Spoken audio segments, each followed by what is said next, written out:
बहुत समय पहले हरितानंद जंगल में दो शेर रहते थे, राजा रुद्रवीर और उसका छोटा भाई विक्रम भैरव। रक्त संबंध तो था, पर दिलों में दूरी बहुत।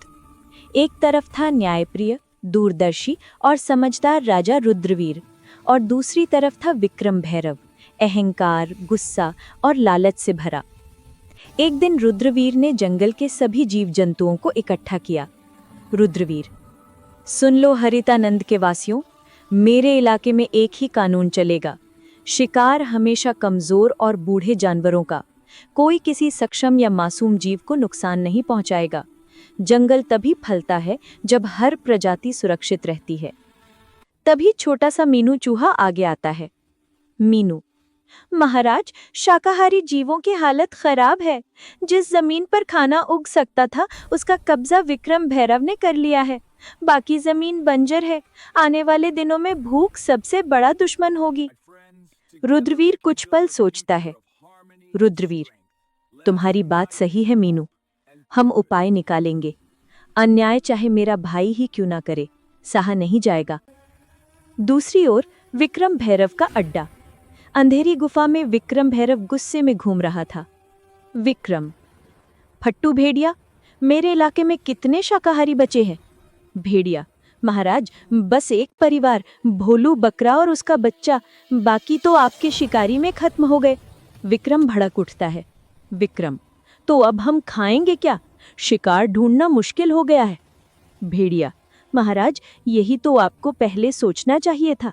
इतनी तेज शिकारी की कि सब खत्म हो गया। विक्रम गरजता है।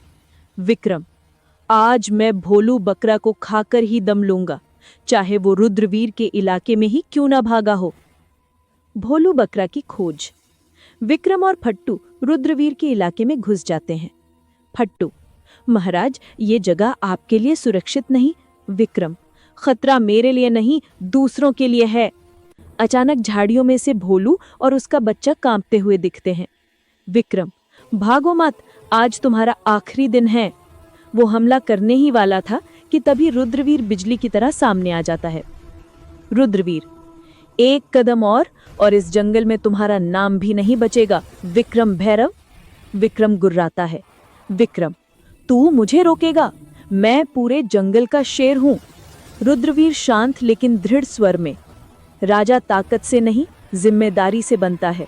कमजोर को जीने का हक देना राजा का फर्ज है। कुछ पल के लिए दोनों की आंखें टकराती हैं। जंगल की हवा तक रुक जाती है। आखिरकार विक्रम पीछे हटता है। विक्रम, ठीक है, आज तेरे कानून मान रहा हूं, लेकिन याद रखना, हर जगह तू नहीं होगा। वो मुड़कर चला जाता है। रुद्रवीर भोलू बकरा और उसके बच्चे को सुरक्षित जगह ले जाता है। रात। विक्रम की योजना। अंधेरा गहराता है। विक्रम गुफा के बाहर बैठा है, आंखों में आग और दिमाग में एक नया षड्यंत्र। फट्टू भेड़िया धीमे से, महाराज, अब क्या करेंगे? विक्रम हल्की मुस्कान के साथ कहता है। विक्रम, खेल अभी खत्म नहीं हुआ। अगर शिकार मेरे पास नहीं आएगा तो मैं ऐसा तूफान उठाऊंगा कि पूरा जंगल खुद मेरे पास आ जाएगा।